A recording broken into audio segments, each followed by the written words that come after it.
Let's use the season premiere of Rick and Morty season 4 as an opportunity to analyse the success of the show, the meaning of the show, and that's it really. I'm going to try not to do any spoilers at all in this, if you feel, but you know the risks. Now, I am a Rick and Morty fan. I've done some DVD extras once because I know Justin Roiland and met Dan Harmon. I think they're brilliant genii, to use the correct plural for geniuses, which sounds like a better word to me. And I think that they've created something quite wonderful.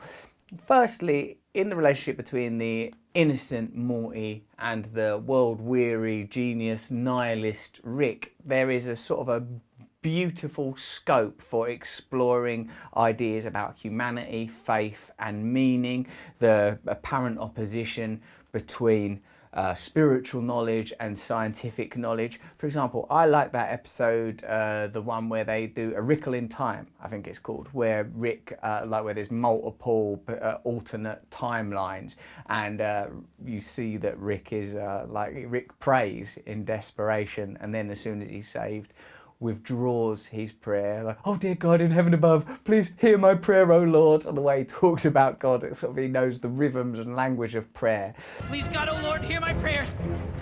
Yes!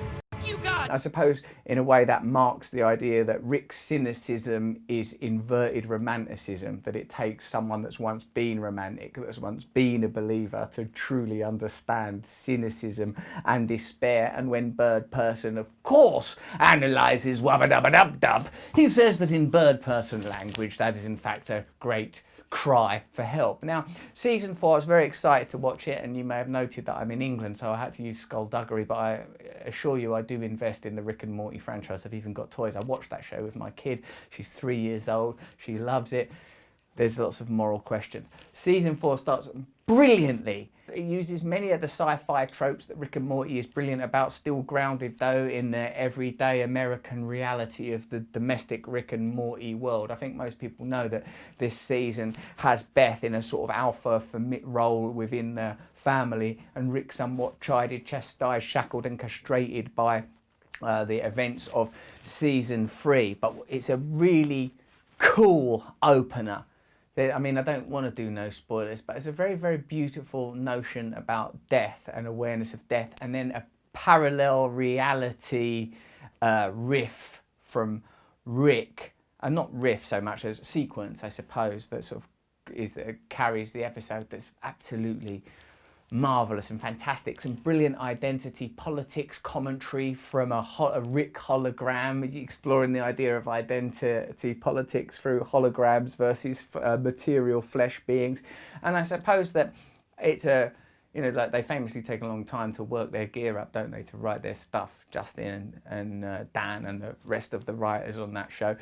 And I can see why, because there is a great complexity and beauty in its construction, and a very sophisticated exploration of contemporary social themes in a comedic way, and that's no bloody easy thing to do. I think the reason that Rick and Morty is so successful is because it started from that very simple premise, a sort of further exploration of the relationship between Marty McFly and Doc in the Back to the Future films, and what would happen if you just took that into extreme territories. You know, like Doc Brown in Back to the Future, he's a bit madcap, and Michael J. Fox kind of innocent. But if you make Morty ridiculously innocent, and Doc, or Rick as he now is, or Spiky Man as my daughter calls him, like sort of incredibly knowing and dark and immoral, amoral, and hedonistic.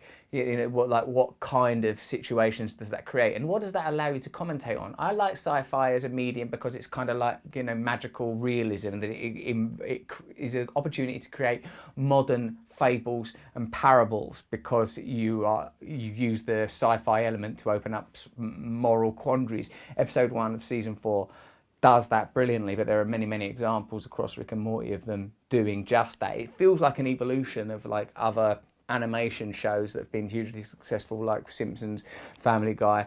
South Park, I suppose, is the most consistently successful because of the obvious genius of Trey Parker and Matt Stone, and their sort of willingness to be sort of so bluntly damning of absolutely everything, the speed of which they create content at. But I think this is a show that's very much of its time, very much captures this moment. I'm very, very excited to watch the rest of this season. If you've got thoughts on Rick and Morty, tell us them, and I'll just look at them and nod my head. What a fantastic show it is. Hello, I'm doing these new videos more frequently now. Please hit the notification button at the end of this video, because then you'll get a little bell when I post a new video, and I'd like you to get a little bell when I post a video. Then I can, I don't know, be buzzing away in your pocket.